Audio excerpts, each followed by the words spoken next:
মোটামুটি বছর 30 হবে, 30 বছর হলে কাজ করি।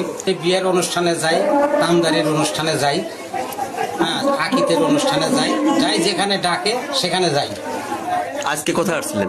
আজ আসছি আপনার বিএস না আয়েস, এটা আয়েস, এটা তামদারি। আমি 5.5 মণ দুধে 5 মণ দই তৈরি করছি। 5.5 মণ দুধে 5 মণ দই।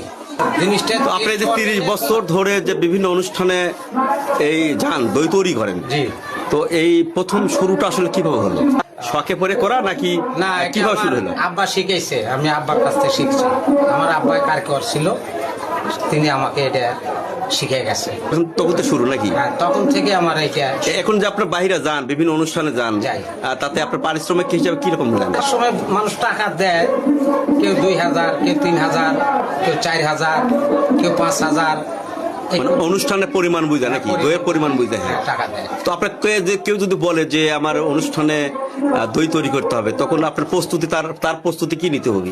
যখন আমাকে বলবে যে আমি দই তৈরি করে নেব, আমার এতটি মানুষ, কতখানি দই লাগবে, তাকে আমি হিসাব দিয়ে দিই যে হয়তো শতকরা 25 কি শতকরা 20 এরকম একটা হিসাব দিয়ে দিই। সেই হিসাবে সে বাজেট করে, বাজার করে, তারপর আপনি চলে যান। মানে বাজার সময় কেমন লাগে? সময় আপনার ঘন্টা 4-5 এরকম লাগে দুধ জাল করতে। দুধ জাল করা দিয়ে সবকিছু দিয়ে না? তো আপনি ওই বাড়িতে গিয়ে সবকিছু রেডি করেন না? হ্যাঁ, রেডি করে দিই।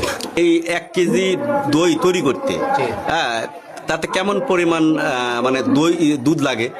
1 কেজি দই তৈরি করতে আপনার 1.25 কেজির মতন দুধ লাগে। 1.25 কেজি দুধ, 200 গ্রাম চিনি, হালকা কিছু 10 সোডা, খাওয়ার সোডা। আর কি কি, আর অন্য মশলা? অন্য ওই এলাচ, কিছুটা এলাচ দিই, কোটা তো তেজপাতা। এই 1 কেজির মাপে আপনি যত কেজি পরিমাণ হবে ওই পরিমাণে মশলা বা উপকরণ লাগে না? জি। তো আপনি এই সারা বছরে কেমন ইয়া পান অনুষ্ঠান? কোন বছরে দেখা যায় যে 20টা 30টা, আবার কোন বছরে দেখা যায় 10টা 15টা, এরকম হয় না? হ্যাঁ। আর অন্য কোন কাজ করেন না? আর অন্য কোনো কাজ করি, মিস্ত্রি কাজ করি, ঘরের কাজ। মানে পাশাপাশি যখন আপনি অর্ডার পান তখন চলে যান না? আপনার সংসার জীবন এখন কি অবস্থা? এখন মোটামুটি আল্লাহ যেভাবে রাখে চালাচ্ছে, আল্লাহর কাছে আলহামদুলিল্লাহ হাজার শুকর। তো আপনি যখন কোনো অনুষ্ঠানে যান, এই যে আপনার দই তৈরি করেন, করার পর আপনি কখন আত্মতৃপ্তি হয় আপনার? আমার যখন ওরা দই খাইতে দেয়, খায়া যখন বলে, মানুষে বলে যে বেশ সুন্দর হয়েছে, তখন তোরা কাজটা খুব খুশি। আমার নাম মোহাম্মদ আদম আলী, গ্রাম জয়নগর, থানা সিংড়া, জেলা নাটোর, পোস্ট ভাগনগর কান্দি।